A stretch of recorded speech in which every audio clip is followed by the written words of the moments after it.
Hey guys, it's time to spill the tea about myself for journey. Let's get comfy. I came with my script. I have my water, my fake Stanley, by the way. It's been 1 year of being in the United Kingdom, and a lot of you have asked me questions. When I posted that I had finished my dissertation, people are like, Bolaji, I have this, and I've gotten a lot of questions in my DM. This is the first video, and I'm going to spill everything from how I got my admission to how I got a job, finding an accommodation, how I was able to balance my life as a self-sponsored international student with the grace of God. My script is full. You need water or maybe wine or tea, but me, I have water. So let's get into it, shall we?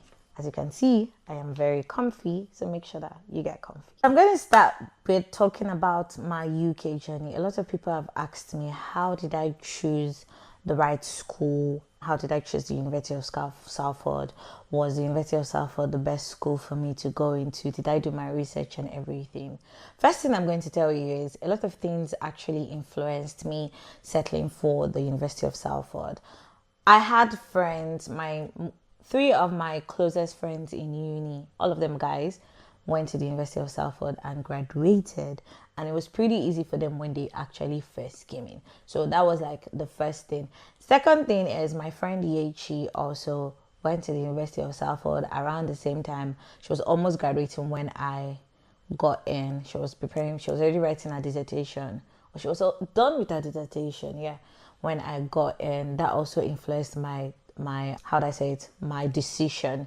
And thirdly, University of Salford was the one that always replied my emails on time. That's another thing that made me pick them. I applied to how many schools? I think I wrote it down. 1, 2, 3, 4. I think 6 or 7. I applied to the University of Plymouth, Coventry University, London, University of Portsmouth, Sussex University, University of West London, and then Salford University. University of Plymouth did not reply me.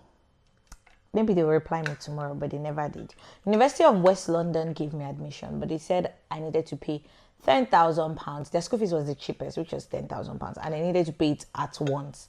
And I'm like, where down to see £10,000? Even though I had it, but I wasn't going to pay that money at once. So because I had other things that I literally had that £10,000, but if I paid that £10,000, I would have been Brooklyn. But Coventry University London, I finished my application halfway because they were asking for one result that I did not have. So I'm like, you know what, I'm not gonna stress myself. I just left it. I did not finish it. Maybe I'll never finish it.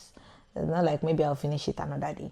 Middlesex University was the first to give me an admission, but I did not go because I read so many reviews about the university and it was not really good. So I'm like, you know what, no. University of Portsmouth, they also did not reply me. Maybe they will reply me tomorrow, but I'm not interested in their response again. But University of Salford, I told you what influenced me picking it.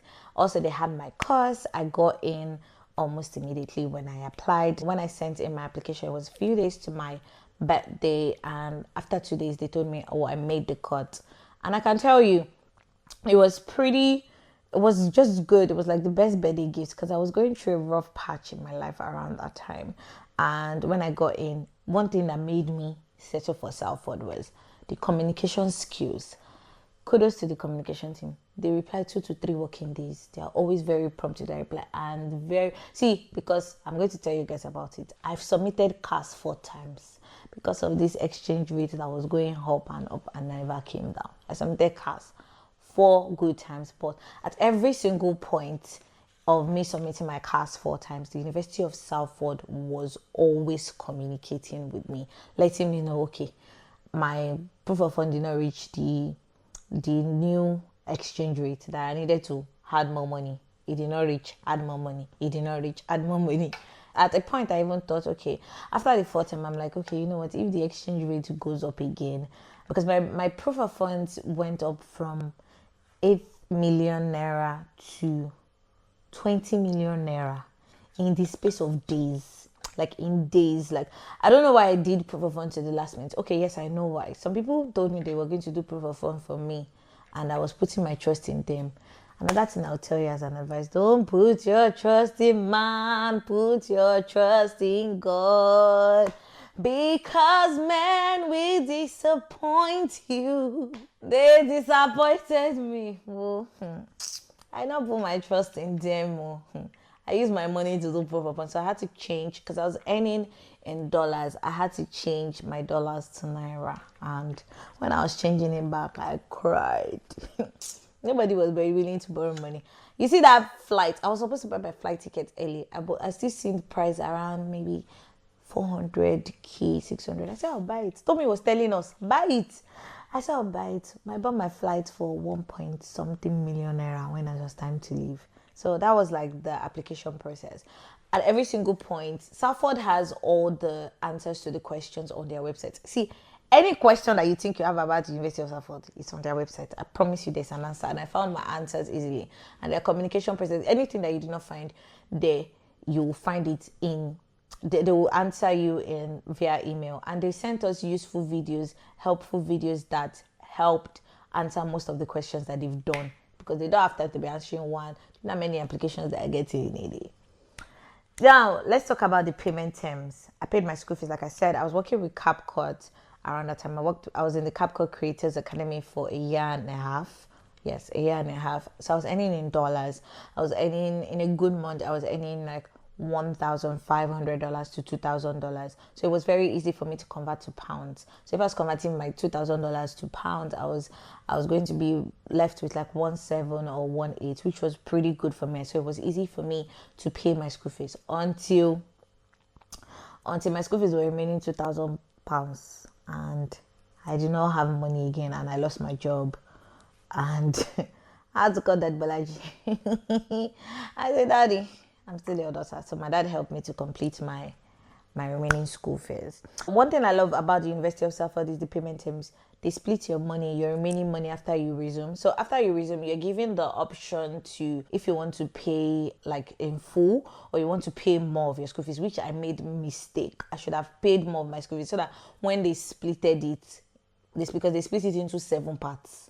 You start paying from, I joined September, so you start paying from October. They give you the September as grace, so you pay on the last day of every month. So the payment terms were really pretty fair, so they split it into 7 payments. So I was paying 1,035 every single month, which was pretty good. I was able to meet up until it was remaining £2,000. Another thing that I really love about the University of Salford when it comes to their payment term is when there's a delay on an extension, you can ask for an extension. And even if you have like £200 this month, you can pay at any time.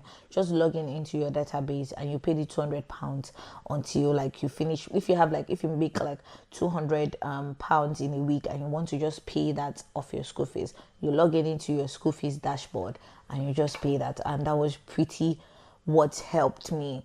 But I was even paying in bulk. But every single time I couldn't meet up, I would ask for an extension. They can only give you like a month or 2 months extension, but you need to communicate with them. See, Salford values communication. That was one of the things I made sure I did. I made sure I communicated more with them even when I couldn't meet up. I think when I couldn't meet up, because I was supposed to finish paying in April, I didn't finish paying until like June, April, May. So May, I did not now communicate. And I told me, I had 14 days left in the country. I was not running helter-skelter. I mean, what they used to say, helter-skelter. It's helter-skelter, I know. But I was running helter-skelter looking for who was chasing me. I just called my daddy. My daddy was my last option. Can you imagine? My daddy was my last option, and it came true for me. Thank God for that. Next one is how did I find an accommodation? I currently stay in my own accommodation, and I have one flatmate. I don't share a room. She has her own room and her own bedroom. I have my own room and my own bedroom. When I first came, I stayed with a family for 4 months. I did not know them from anywhere. They were my friend's friend, and they were willing to accommodate me. And to see, be a good friend. If you are not a good person, they will not accommodate you. So they were willing to accommodate me, and that was what really helped me. I stayed with a friend's friend, and they are now my family. So Yeah, finding an accommodation. I found my accommodation on Zoopla. There are a lot of sites here that makes it easy for you to like find accommodations. There was Spare Room, there's Zoopla, there is, those are the only two that I can remember right now. But Zoopla was where I found my accommodation. Even looking for an accommodation for my friend, I found it also on Zoopla. There are a lot of student accommodation, but see, let me be honest with you. I'm advising you people now. Student accommodation is way expensive because I pay $550 a month. Me and my roommate, that's 1,100. In student accommodation, you are sharing bedroom and kitchen, and you are still paying like 800 a month. That's a lot of money, and you're still sharing.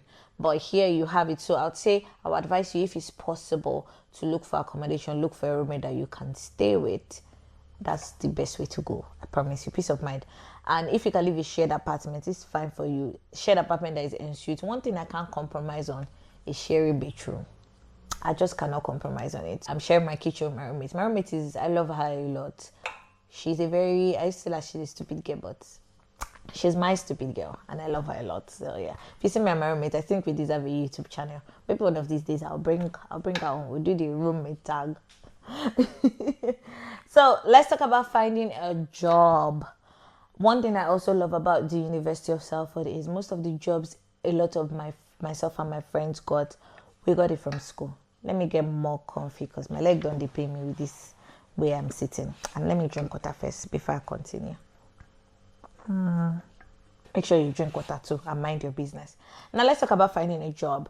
Most of the sites, when you first get here from Nigeria, you want to like apply with your CV and say, okay, maybe you're an HR personnel in Nigeria. Man, I will find HR job. As a student with 20 hours, there is nobody that's gonna employ you. It takes the grace of God. Most of the jobs available for international students are menial jobs. And menial job is not care. I've never done care. I've never worked with NHS since I got here. I've worked with Manchester United, Match City. I've worked in stadiums and arenas. And see, that's the best place for any international student to make friends. It's very, very easy for you to make friends in these low income jobs. And you see friends that would put you on gigs, on business, on brands, on, how will I say it, on jobs that you are not even aware of. So I also worked with agencies that helped you make money. So when you come to Manchester, I'll tell you to look for agencies to sign up to for the low income 0 hour job. Indeed, I got most of my jobs on Indeed. Yes, people get jobs on Indeed. A lot of people are like, oh, I've never gotten a job, and you just keep applying, you'll get jobs. But one thing I love about the University of Salford is they organize career fairs, and these employers, they come to Salford to look for people that will actually do the work. So it was a pretty good option for me because the employers just came and I signed up. Manchester United, I got it from the University of Salford. When I worked with Lush for my holiday job, it was also from the University of Salford. My friend that works with Man City was from the University of Salford. A lot of people, Flair Events, that the agency we worked with was also from the University of Salford. So I would say the University of Salford provides this opportunity, and they have plenty career fairs for internship, for entrepreneurship, for business, for engineers. They have a lot of career fairs where the career team does that. Also, yeah, I'll talk about that later on. There are a lot of job boards, and also when it comes to applying for internships, the career and enterprise team at the University of Salford help you to review your CV, help you to practice for interviews, help you to write or correct your cover letters. Another thing I did when it comes to finding a job is I volunteered, not really volunteered, applied to be a student ambassador. So sometimes when they have things to do around the school that they need master students, but it's mostly undergraduate students that actually get most of the student ambassador gigs. But Salford money is actually very good money, and there's also like the uni terms for different schools that you can apply to. You can also check that out, but job boards also works. Let's talk about the lectures as a Salford student. Our lectures, for my own set, now I heard that they have more modules. For my own set, it was divided into 6 weeks. So a particular course we did for 6 weeks. Then we have like a 1 week break, more like a midterm break. Then another 6 weeks for another course. That was how it was for us at the University of Salford for my own course. And there was no exam. I know some of you have questions about, Bolaji, how do you do your dissertation? Don't worry, I'll film a video about that. I'll talk about the tools that I use and every single thing. I had only lectures twice a week, so I had the other days to work for 20 hours as an international student. So let me talk about some of the things I enjoyed when I was in the University of Salford. Let's bring out the script. So number one, access to trainings. With the University of Salford, we got access to so many things, so many library resources like LinkedIn Learning for free, artificial intelligence body swaps. Like I also worked with the body swaps team, so I know how to operate a VR headset, something I have never done in my entire life before, and it's something that can also go up on my CV. Once you attend the employability sessions, you also get a Dean's Award. There are also real life sessions where they bring in experts that are doing relatively well in their field. There's also the Microsoft training that probably you have to pay for. And another thing I love about the University of Salford is people pay for the CIM or something relating to the Digital Marketing Institute, but because I have attended the University of Salford, they've also paid for it for me. I just have to pay for one exam and I will get my certification and as a digital marketing practitioner and everything. And that's some of the benefits of being like a Salford student. We get access to library resources, books. You also get access to virtual internships that people pay for, but the University of Salford pays for it for its own students. Why would I recommend the University of Salford to anybody? This is not a sponsored video, by the way. I'm just sharing my experience. The extracurricular activities in Salford, there are clubs, societies to join in. They have good communication skills. Their emails can be overwhelming. That's one of the drawbacks, one of the things that I did not like. The emails can be very overwhelming. Trust me, you're getting emails every single day. Teams, Microsoft Teams messages, there are a lot. You get academic provision. Sometimes if you don't have money, you're kind of like broke. Don't abuse it, because a lot of people abuse it. You can walk up to them and let them know that, okay, you're struggling, you need money, you need to see a therapist. There's somebody on there's a well-being team that is on ground for students. They always post monthly news that tell us stay updated. Vacancies and job roles, they always put us on all the job roles that are available in Manchester and even around.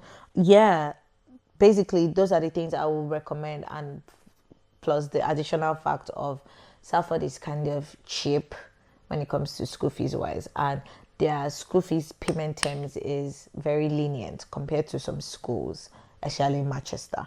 That thing I probably wouldn't say that I really did not like when I was in the University of Salford or as a University of Salford student is writing. I'll probably, if I had to do it all over again, I probably would not write my dissertation in 3 months. I probably would do a 6 month or a 9 months placement, or maybe a 1 year, because writing a dissertation in 3 months, working a part-time job, being a content creator was hard for me. I am overwhelmed, still burnt out as I'm filming this video, but I needed to spill the tea for you guys because it makes it 1 year. How have I been able to balance being in the United Kingdom, being a content creator, being a sister, a friend, a daughter, a classmate, showing up online?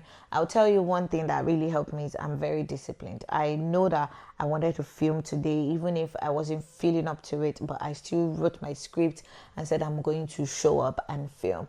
I am very disciplined, and to be honest, when you have no help and your only help is God, you will show up. Also, discipline helps you to not spend time scrolling on social media when you know you have to show up to a part-time job, or you know you have to work. If you don't work, you will not make rent. So it's because the renting system here is different from the renting system in Nigeria. I see, if we were paying our rent every year, I'll be so happy.